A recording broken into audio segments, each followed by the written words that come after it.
Bismillahirrahmanirrahim. Assalamualaikum warahmatullahi wabarakatuh. Saya Nafa Rizkiah, NIM T 2018-2102. Saya dari kelompok 1. Di sini saya akan memaparkan materi tentang tujuan dan manfaat PTK atau penelitian tindakan kelas. Baiklah, yang pertama saya akan menjelaskan apa sih tujuan dari PTK itu.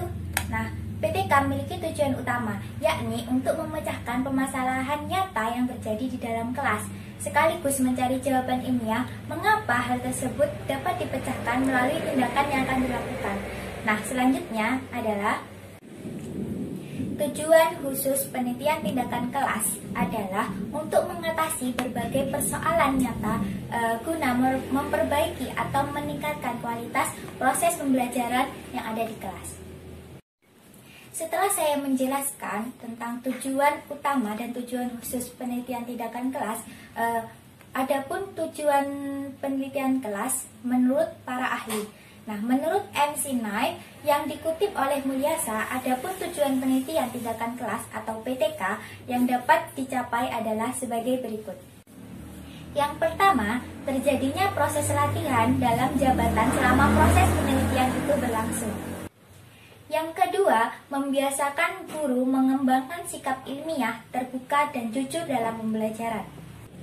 Dan yang ketiga, memberikan kesempatan kepada guru berimprovisasi dalam melakukan tindakan pembelajaran yang direncanakan secara tepat waktu dan sasarannya.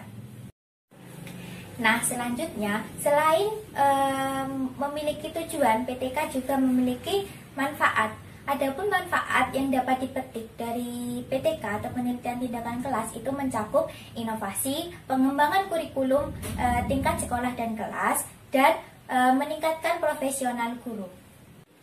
Baiklah, yang pertama yaitu inovasi, di mana guru dapat memberikan sebuah strategi baru yang menarik dan dapat meningkatkan motivasi dan hasil belajar siswa atau peserta didik.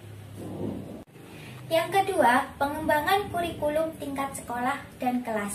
Guru dengan idenya dapat mengembangkan kurikulum yang ada untuk menjadi panduannya dalam kegiatan belajar mengajar di kelas lebih menantang. Dan yang ketiga, peningkatan profesional guru adalah di mana guru terus mengembangkan pengetahuannya untuk meningkatkan kompetensinya dalam bidang keilmuan yang diajarkan kepada siswa atau peserta didik. Dan selanjutnya, setelah saya memaparkan manfaat PTK atau penelitian tindakan kelas yang tadi, ada juga menurut para ahli tentang manfaat penelitian tindakan kelas. Menurut Sukayati, manfaat penelitian tindakan kelas atau PTK antara lain inovasi. Dalam hal ini, guru perlu selalu mencoba dan selanjutnya mengubah, mengembangkan, dan meningkatkan gaya mengajarnya agar mampu merencanakan dan melaksanakan model pembelajaran yang sesuai dengan tuntutan kelas dan juga zaman. Baiklah, sekian pemaparan materi dari saya tentang tujuan dan manfaat penelitian tindakan kelas atau PTK. Kurang lebihnya mohon maaf, semoga bisa bermanfaat. Terima kasih atas perhatiannya. Assalamualaikum warahmatullahi wabarakatuh. Assalamualaikum warahmatullahi wabarakatuh. Nama saya Nahdlatul Karimah. Di sini saya ingin menyampaikan sebuah materi pembelajaran tentang tujuan penelitian tindakan kelas dan manfaat penelitian tindakan kelas. Nah, tujuan utama dari penelitian tindakan kelas yaitu untuk memecahkan permasalahan-permasalahan yang ada di dalam kelas dengan mencari jawaban ilmiah yang dapat digunakan untuk memecahkan masalah-masalah yang ada di dalam kelas tersebut. Selain itu, tujuan yang lainnya itu meningkatkan mutu isi, proses, dan hasil pendidikan di dalam kelas. Kemudian membantu guru dan tenaga kependidikan lainnya dalam mengatasi masalah pembelajaran dan pendidikan di dalam maupun di luar kelas. Nah, dapat ditarik kesimpulan bahwa tujuan penelitian tindakan kelas atau disebut juga dengan PTK dilakukan agar guru atau tenaga kependidikan lainnya dapat memperbaiki mutu kinerja atau meningkatkan proses pembelajaran secara berkesinambungan. Kemudian manfaat-manfaat penelitian tindakan kelas diantaranya yaitu membantu guru memperbaiki pembelajaran, membantu guru berkembang secara profesional, meningkatkan rasa percaya diri guru, memungkinkan guru secara aktif mengembangkan pengetahuan dan keterampilan, kemudian mengembangkan kurikulum di tingkat sekolah dan di tingkat kelas. Mungkin hanya ini saja yang dapat saya sampaikan. Mohon maaf apabila terdapat kekurangan. Wassalamualaikum warahmatullahi wabarakatuh. Assalamualaikum warahmatullahi wabarakatuh. Perkenalkan, nama saya Ikrila Muzayana. Saya dari kelas B3 semester 6. Di sini saya akan menjelaskan tentang karakteristik penelitian tindakan kelas. Di sini ada beberapa poin tentang karakteristik penelitian tindakan kelas. Yang pertama yaitu masalah pada PTK muncul dari kesadaran pada diri guru itu sendiri. Nah, jadi seorang guru harus menanamkan kesadaran diri pada dirinya sendiri untuk memperbaiki segalanya yang berhubungan tentang penelitian tindakan kelas tersebut. Jadi masalah yang ada di dalam penelitian tindakan kelas adalah permasalahan yang nyata dan aktual yang terjadi dalam pembelajaran kelas. Dengan kata lain, PTK fokus pada permasalahan praktis, bukan problem teoritis. Kemudian yang kedua yaitu PTK merupakan penelitian yang dilakukan melalui refleksi diri untuk melakukan refleksi guru sebaiknya. Jadi seorang guru harus bertanya pada dirinya sendiri ketika melakukan penelitian. Seperti misalnya, apakah penjelasan saya terlalu cepat? Atau apakah penjelasan saya sudah memberi contoh konkret dan memadai? Apakah hasil latihan di kelas atau pekerjaan siswa sudah saya komentari? Atau apakah bahasa yang saya gunakan dapat mudah dipahami mahasiswa? Dengan adanya pertanyaan-pertanyaan demikian, seorang guru dapat membenahi kesalahan yang ada di dalam kelas. Kemudian di poin yang ketiga, yakni PTK dilakukan di dalam kelas. Nah, tentu saja karena penelitian ini fokus pada kelas dan kegiatan pembelajaran di kelas berupa perilaku guru dan siswa yang berinteraksi. Kemudian yang keempat, yakni PTK bertujuan untuk memperbaiki proses pembelajaran yang dilakukan secara bertahap dan terus-menerus selama PTK dilakukan. Jadi penelitian ini tidak dilakukan secara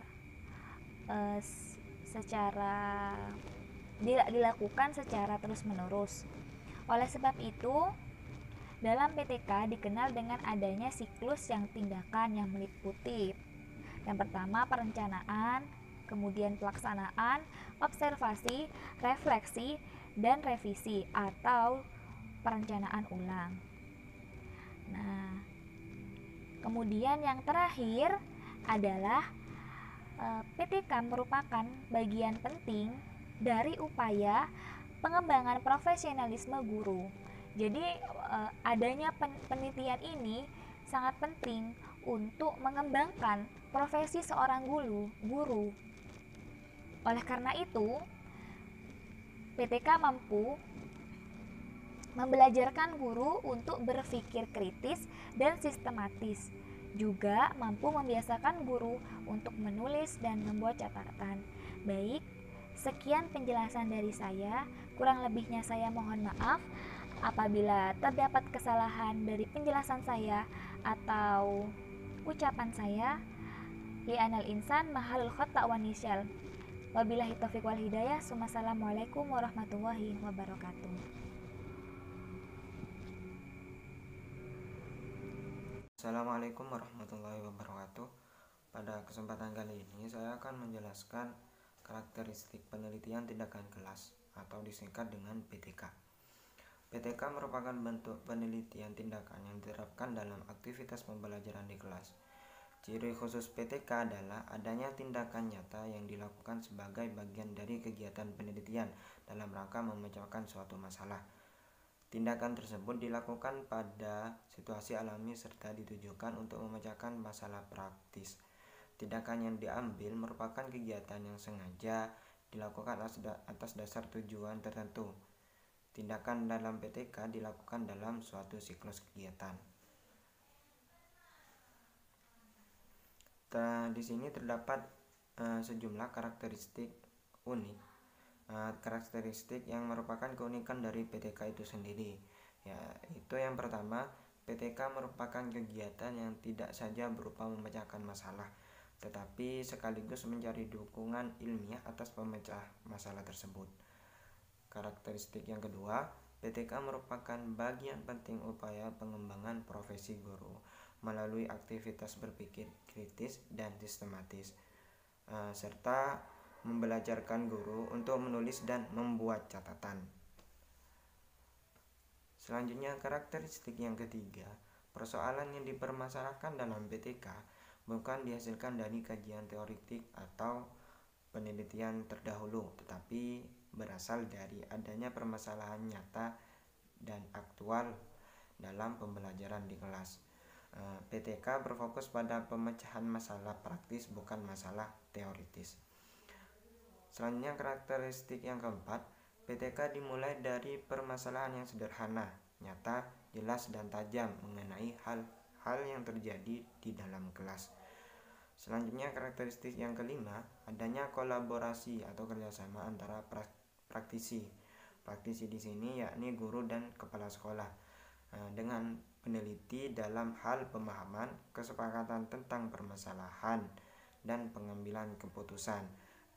Di mana jika sudah terdapat kolaborasi antara praktisi akan melahirkan kesamaan tentang tindakan atau action.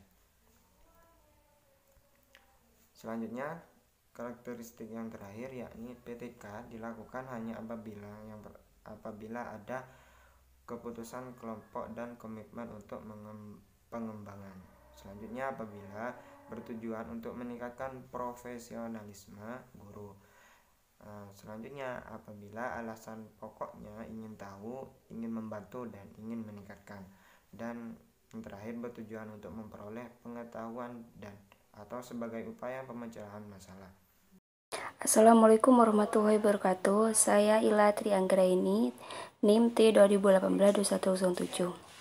Di sini saya akan menjelaskan tentang prinsip-prinsip penelitian tindakan kelas.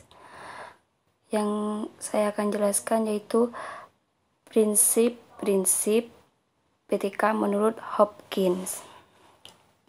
Jadi di sini Hopkins menjelaskan 6 prinsip-prinsip PTK. Yang pertama yaitu PTK tidak mengganggu kegiatan guru mengajar di kelas. Pekerjaan utama seorang guru adalah mengajar. Jadi, meskipun PTK dilaksanakan di kelas, setidaknya tidak berpengaruh pada komitmen sebagai pengajar. Yang kedua yaitu metode pengumpulan data yang digunakan tidak menuntut waktu yang berlebihan dari guru sehingga tidak mengganggu proses pembelajaran. Dengan kata lain,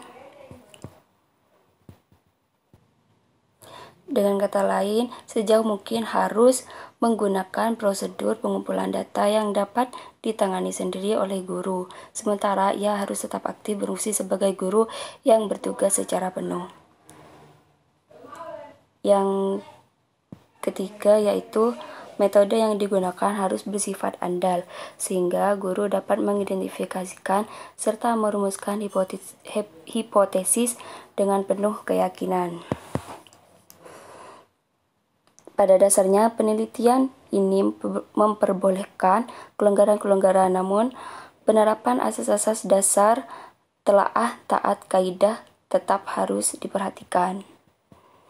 Yang keempat yaitu penelitian adalah guru dan untuk kepentingan guru yang bersangkutan. Jadi, masalah penelitian diusahakan berupa masalah yang merisaukan dan bertitik tolak dari tanggung jawab profesionalnya. Hal ini bertujuan agar guru-guru tersebut memiliki komitmen terhadap pengembangan profesinya. Selanjutnya yaitu yang kelima, konsisten dengan prosedur dan etika. Dalam penyelenggaraan PTK ini, guru harus bersikap konsisten menaruh kepedulian tinggi terhadap prosedur etika yang berkaitan dengan pekerjaannya. Prakarsa penelitian harus diketahui oleh pimpinan lembaga, disosialisasikan kepada rekan-rekan serta dilakukan sesuai dengan kaidah-kaidah ilmiah. Yang keenam yaitu menggunakan wawasan yang lebih luas daripada perspektif kelas. Meskipun kelas merupakan cakupan tanggung jawab seorang guru, namun dalam pelaksanaan PTK ini sejauh mungkin harus menggunakan wawasan yang lebih luas dari tindakan perspektif, tidak dilihat terbatas dalam konteks kelas atau pelajaran tertentu, melainkan perspektif misi sekolah secara keseluruhan. Sekian dari saya. Wassalamualaikum warahmatullahi wabarakatuh. Assalamualaikum warahmatullahi wabarakatuh. Saya Gita Welasti Mutias dari kelompok 1 PTK akan menjelaskan tentang prinsip-prinsip yang ada di dalam penelitian tindakan kelas. Prinsip adalah suatu pegangan yang atau suatu pedoman yang dijadikan sebagai pegangan dalam PTK. Menurut Ari Kunto itu ada 5. Yang pertama adalah kegiatan nyata dalam situasi rutin. Maksudnya adalah peneliti yang melakukan penelitian tindakan kelas harus dalam kondisi yang wajar. Jadi tidak mengubah kondisi suasana yang rutin dilakukan di kelas tersebut, sehingga penelitiannya itu bisa dipertanggungjawabkan. Yang kedua adalah adanya kesadaran diri guru untuk memperbaiki kinerjanya. Jadi seorang guru itu harus sadar bahwa ada yang kurang dan masih perlu diperbaiki dalam kinerjanya selama dia mengajar. Guru tersebut harus punya keinginan kuat untuk memperbaiki kinerjanya agar lebih baik lagi ke depannya. Yang ketiga adalah SWOT sebagai dasar untuk berpijak. Maksudnya, penelitian tindakan dimulai dengan melakukan analisis SWOT, strength, weakness, opportunity, dan threat. Dengan berpijak pada hal-hal tersebut, PTK dapat dilaksanakan hanya bila ada kesejalanan antara kondisi yang ada pada guru dan juga kondisi yang ada pada siswa-siswanya.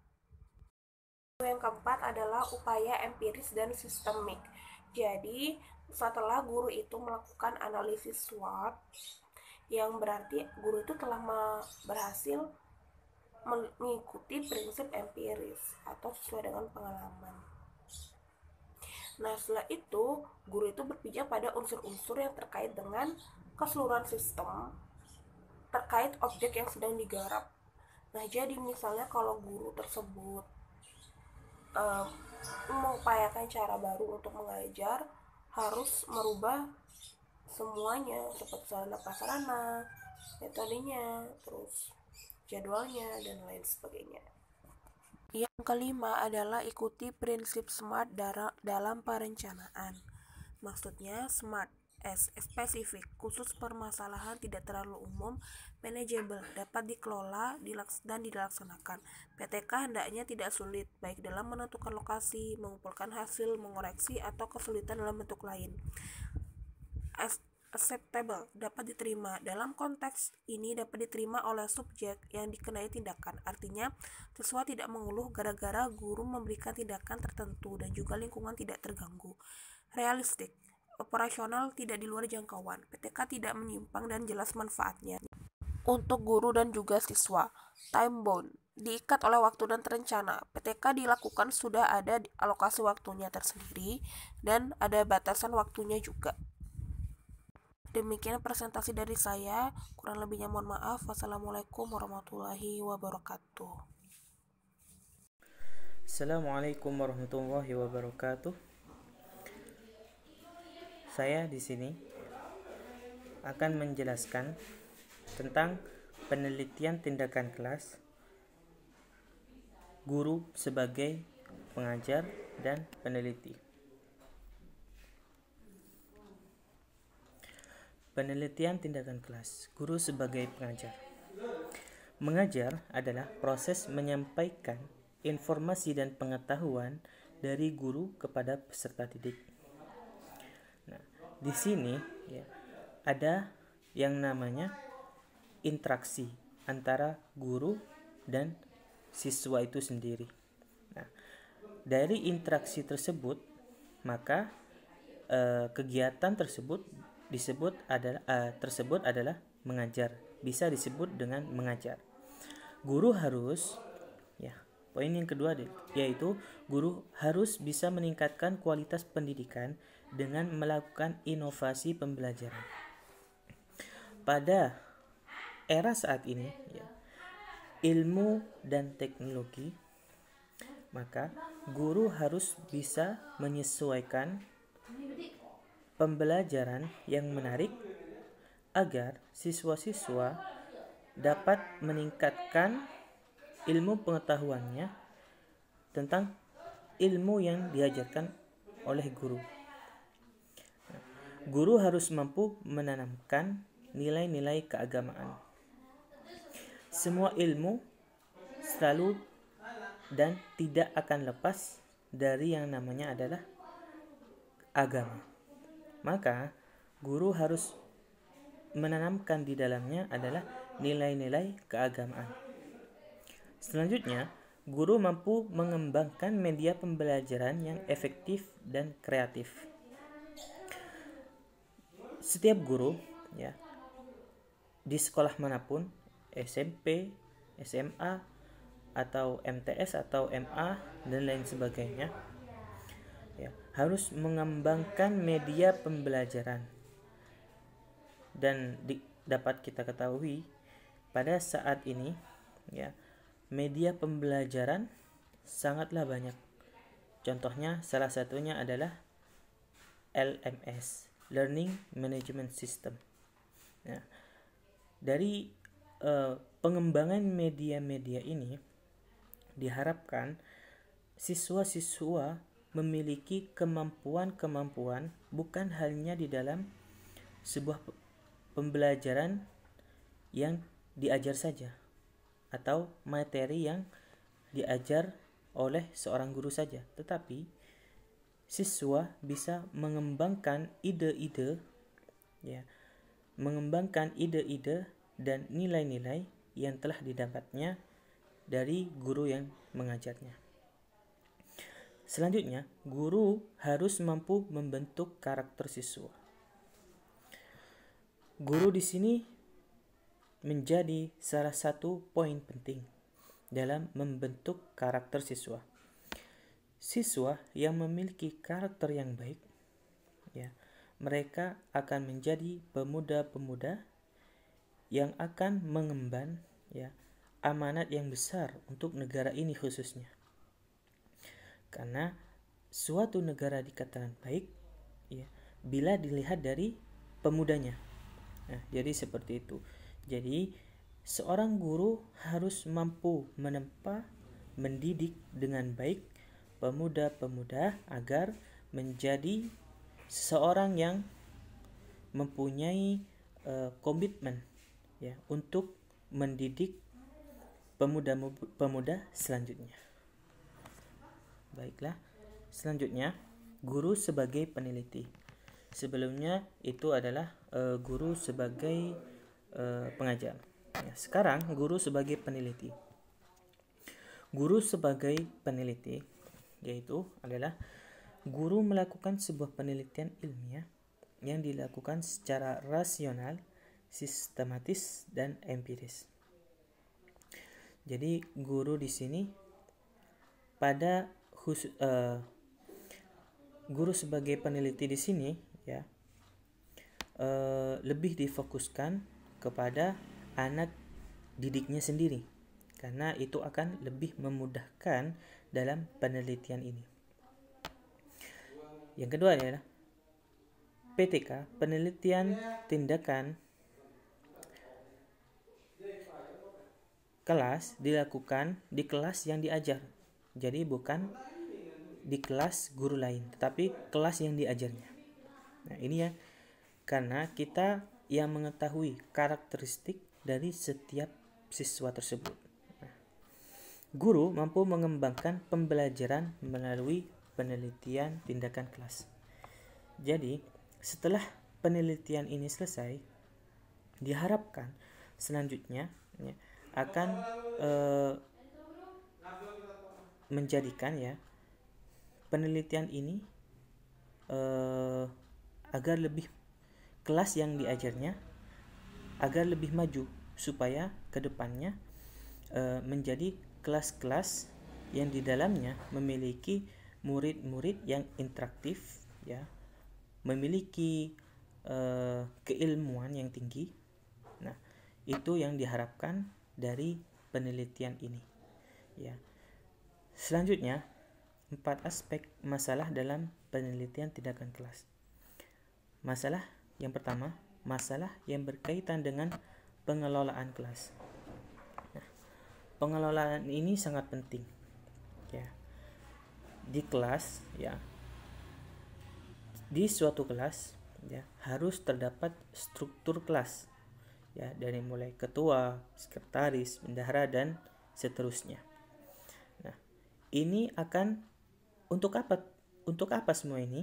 Ya, ini adalah untuk mendidik anak-anak didik kita, ya, untuk mendidik siswa-siswa agar memiliki tanggung jawab di dalamnya. Nah, selanjutnya, masalah proses belajar mengajar. Nah, di sini ini yang sangat penting, ya, dalam masalah proses belajar dan mengajar. Bagaimana siswa itu belajar dan bagaimana cara guru itu mengajar. Selanjutnya, masalah pengembangan dan penggunaan sumber belajar. Ini aspek ketiga dalam pemilihan masalah dalam penelitian tindakan kelas. Selanjutnya, masalah yang berkaitan dengan wahana peningkatan personal dan profesional. Untuk selanjutnya, ya, penelitian tindakan kelas, prosedurnya. Ya, prosedurnya. Prosedur penelitian tindakan kelas diantaranya adalah perencanaan. Jadi, sebelum melakukan sebuah penelitian, ini harus direncanakan terlebih dahulu. Nah, setelah direncanakan dengan matang, ya, maka tinggal pelaksanaannya. Ya, pelaksanaannya di lapangan. Nah, setelah pelaksanaan, di dalamnya itu adalah melakukan pengamatan, ya, melakukan pengamatan terhadap kelas yang diobservasi. Selanjutnya, yang terakhir adalah refleksi. Ya, mungkin ini saja yang bisa saya sampaikan. Kurang lebihnya mohon maaf. Syukron. Assalamualaikum warahmatullahi wabarakatuh.